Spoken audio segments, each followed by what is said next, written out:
Good morning. मैं doctor Jayendra Kumar, assistant professor department of anthropology, Jain college Dhurwa से हूँ। आज हम लोग सेमेस्टर 1 के CC2 पेपर में साक्षात्कार विषय पर चर्चा करेंगे कि साक्षात्कार क्या है और सामाजिक विज्ञान में साक्षात्कार का क्या महत्व है एवं इसके कितने प्रकार हैं। मानव मस्तिष्क हमेशा नई नई समस्याओं का समाधान ढूंढता रहता है तथा नए नए यंत्रों एवं प्रविधियों के आविष्कार पर बल देता है। सामाजिक वैज्ञानिकों ने भी अपनी समस्याओं के अध्ययन के लिए कुछ प्रविधियों का आविष्कार किया है, जिसे ऑब्जेक्टिव रूप से समस्याओं का अध्ययन किया जा सके। सामाजिक अनुसंधान की उन प्रविधियों में साक्षात्कार प्रविधि का भी एक महत्वपूर्ण स्थान है। किसी भी सामाजिक समस्या से संबंधित घटनाओं के संबंध में जब प्रत्यक्ष वार्तालाप के द्वारा तथ्य संग्रह किया जाता है, तब इसे साक्षात्कार प्रविधि कहते हैं। इस प्रविधि को कई विद्वानों ने परिभाषित किया है। जैसे PV यंग के अनुसार साक्षात्कार को एक क्रमबद्ध प्रणाली माना जा सकता है, जिसके द्वारा एक व्यक्ति दूसरे व्यक्ति के आंतरिक जीवन में अधिक अथवा कम काल्पनिकता से प्रवेश करता है, जो कि उसके लिए सामान्यतः तुलनात्मक रूप से अपरिचित है। इसी प्रकार गुड्डे तथा हॉट ने भी परिभाषित करने का भी प्रयास किया है। उनके अनुसार साक्षात्कार मूल रूप से एक सामाजिक प्रतिक्रिया है। साक्षात्कार क्षेत्रीय कार्यों की एक पद्धति है, जो कि एक व्यक्ति अथवा व्यक्तियों के व्यवहार की देखभाल करने, कथनों को अंकित करने व सामाजिक अंतःक्रिया के वास्तविक परिणामों के परीक्षण करने के लिए प्रयोग में ली जाती है। इसी प्रकार गौरीशंकर तथा सुरेश चंद्र मेहरा के अनुसार सामाजिक अनुसंधान की सभी पद्धतियों में यदि कोई संवेदनशील पद्धति है तो वह साक्षात्कार है। उपरोक्त परिभाषाओं के आधार पर यह स्पष्ट होता है कि साक्षात्कार के लिए दो या दो से अधिक व्यक्तियों का होना आवश्यक है, जो परस्पर संपर्क, वार्तालाप एवं अंतःक्रिया करते हैं। इन व्यक्तियों में एक साक्षात्कार लेने वाला होता है और दूसरा उत्तरदाता होता है। अतः साक्षात्कार एक सामाजिक प्रक्रिया है। साक्षात्कार एक उद्देश्यपूर्ण वार्तालाप है। यह एक मनोवैज्ञानिक प्रक्रिया भी है। साक्षात्कार में दोनों पक्षों के बीच आमने सामने के और प्राथमिक संबंध स्थापित हो जाते हैं। इसमें अनुसंधानकर्ता द्वारा अध्ययन विषय से संबंधित सूचनाओं एवं तथ्यों का संकलन किया जाता है और साक्षात्कार सूचना संकलन की एक मौखिक विधि भी है। साक्षात्कार पद्धति सामाजिक अनुसंधान की एक महत्वपूर्ण पद्धति है। इसके द्वारा किसी भी सामाजिक समस्या की गहराई एवं सूक्ष्मता से अध्ययन संभव है। इसके माध्यम से हम अमूर्त घटनाओं का अध्ययन भी कर सकते हैं। जो बातें पूर्व में घटित हो चुकी है, उनका अध्ययन भी हम इस प्रणाली के द्वारा कर सकते हैं। यह पद्धति मनोवैज्ञानिक समस्याओं का अध्ययन करने में भी सफल होता है। अंत में इस पद्धति के द्वारा शिक्षित और अशिक्षित दोनों प्रकार के व्यक्तियों का अध्ययन संभव होता है। अतः यह एक महत्वपूर्ण अध्ययन विधि है। अतः साक्षात्कार के लिए निम्नलिखित उद्देश्य हो सकते हैं। जैसे पहला, प्रत्यक्ष संपर्क के लिए। दूसरा, गुणात्मक तथ्यों के लिए। तीसरा, नवीन प्रकल्पनाओं के लिए।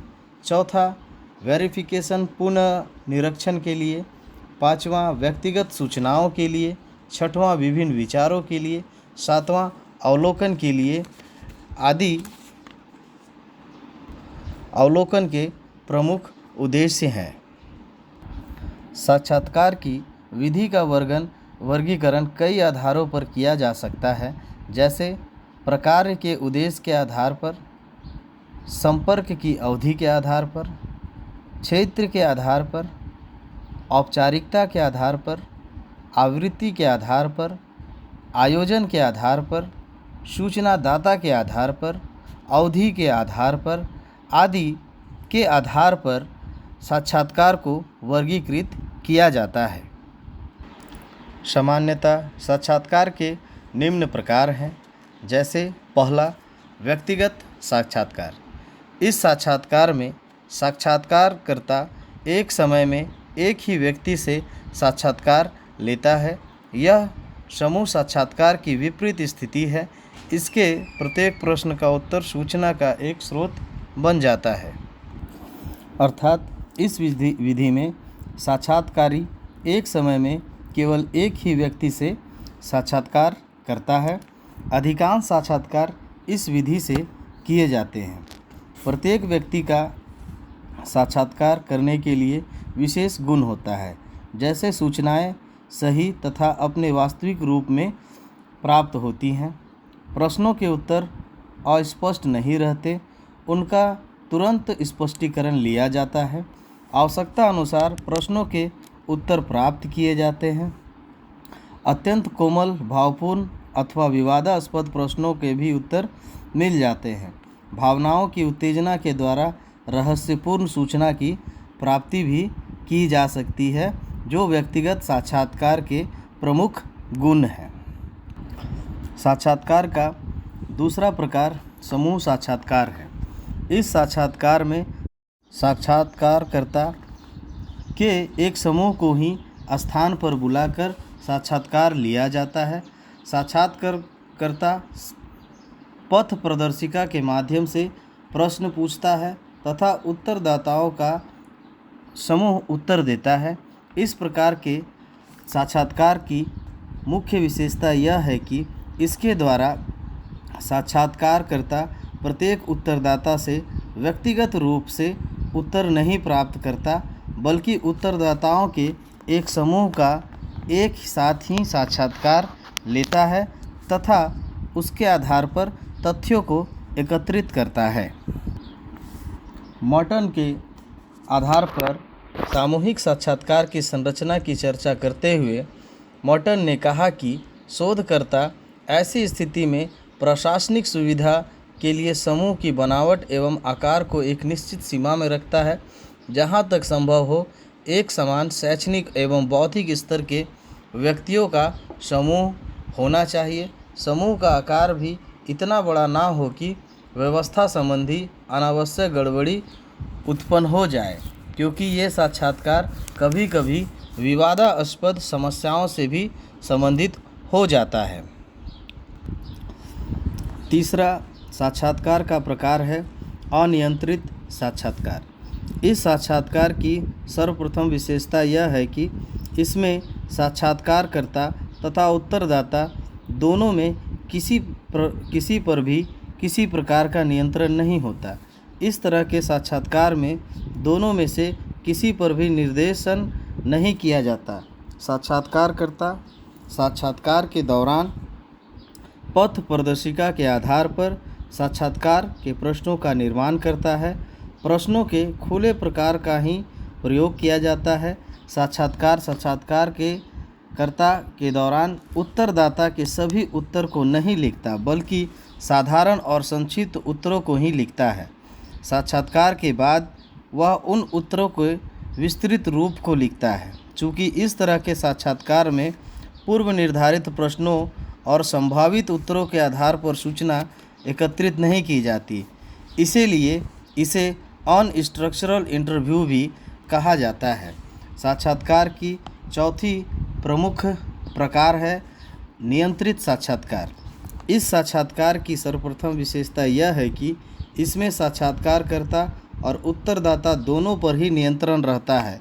चूँकि उत्तरदाता निर्देशित होता है कि प्रश्नों के साथ जो संभावित उत्तर है उसी में से उत्तर दे, इसलिए उत्तरदाता पर तो नियंत्रण रहता ही है कि दिए गए संभावित उत्तरों के अलावा अन्य उत्तर नहीं हो सकता। साथ ही साक्षात्कारकर्ता भी पूर्व निर्मित प्रश्नों को ही पूछने के लिए बाध्य होता है, इसलिए इसे नियंत्रित साक्षात्कार कहा जाता है। पांचवीं साक्षात्कार के प्रकार केंद्रीय साक्षात्कार है। इस शब्द का सर्वप्रथम प्रयोग मर्टन एवं किंडल ने 1947 में किया था। इस विधि के द्वारा प्रत्येक प्रकार की समस्या का अध्ययन नहीं किया जाता, बल्कि सामाजिक जीवन पर मॉडर्न फोकस और मास मीडिया ऑफ कम्युनिकेशन के प्रभावों के अध्ययन के लिए साक्षात्कार किया जाता है। इसमें साक्षात्कार पथ प्रदर्शिका के माध्यम से सूचना एकत्र की जाती है, साथ ही अनियंत्रित साक्षात्कार के सिद्धांतों को अपनाया जाता है। इस प्रकार के साक्षात्कार में सूचना संग्रह मात्र उन्हीं लोगों से किया जाता है जो समस्या से संपूर्ण अवगत हैं। छठवीं प्रकार है पुनरावृत्ति साक्षात्कार। इस साक्षात्कार में जब किसी खास समय पर कुछ समय देकर बार बार साक्षात्कार लिया जाता है और सूचनाओं का संग्रह किया जाता है, तब इसे पुनरावृत्ति साक्षात्कार कहा जाता है। एक ही समस्या का एक ही अध्ययन क्षेत्र में इस साक्षात्कार प्रणाली के माध्यम से अध्ययन किया जाता है। सातवीं, औपचारिक साक्षात्कार। इस साक्षात्कार में अध्ययनकर्ता अनुसूची में दिए गए प्रश्नों को पूछता है और उत्तरों को लिख लेता है। वह बाहर से प्रश्न नहीं पूछ सकता। आठवां, अनौपचारिक साक्षात्कार। इसमें साक्षात्कार अपने इच्छानुसार प्रश्न पूछता है तथा साक्षात्कार का यही प्रकार प्रमुख प्रकार है। धन्यवाद।